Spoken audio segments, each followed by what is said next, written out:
All right, now before we get into energy, let's talk about the things that we want to avoid. Okay, so we've talked about what the purpose is of real food, that we want to eat real food for nutrients.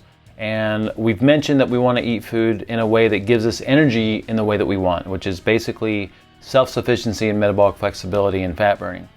All right, so we've already talked about like what we consider to be real food. So basically the other things are the things that aren't included in that definition. And the reason that we don't include them in there is because they have a high toxic level. So if we go back to our concept of nutritional vitality, we want maximum nutrients with minimal toxins, and we want to understand how it impacts metabolic efficiency. So toxins, the reason that toxins are a problem is because toxins damage cells, tissues, organs, and organ systems. They inhibit the assimilation of nutrients and the usage of nutrients, and they deplete nutrients from the body because of detoxification.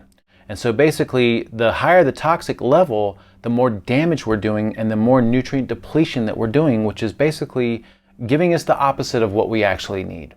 So we're going to breeze through our foods to avoid. This is basically all the things that aren't included in our definition of food. So we don't consume excess sugar or sugar void of the real food that it's usually packaged in. All right, we don't do artificial sweeteners like Sweet and Low and Splenda and Equal.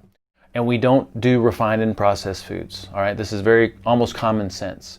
We do not do grain-like seeds, and specifically we're not going to do wheat, spelt, rye, and barley, which are the gluten-containing grains. So in some other educational modules, you'll learn about how not all seeds are created equal and how most seeds have anti-nutrient profiles built into them, and especially the grains, and especially the gluten-containing grains, tend to be really problematic for most people, okay?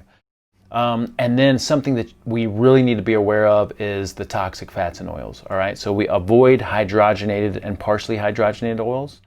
We avoid all the fake butters and spreads like Country Crock and Benecol and I Can't Believe It's Not Butter.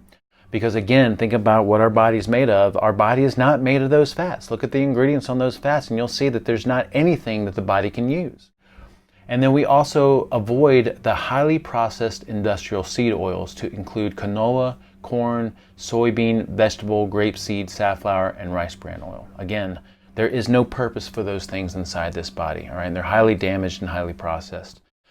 We have one small caveat. We usually recommend avoiding sunflower oil simply because it's so high in omega-6s. But if you find something that's high oleic or high stearic, we're perfectly fine with that. We avoid low-quality dairy because what we want is the real deal. We want real full-fat dairy, real cheese, real yogurt, real cream. And then we want to have an awareness around genetically modified organisms or GMOs. And so we have a few tips and hints with that, okay? So the main reason we want to cover these foods to avoid is because these are the things that we're looking for when we read ingredient labels.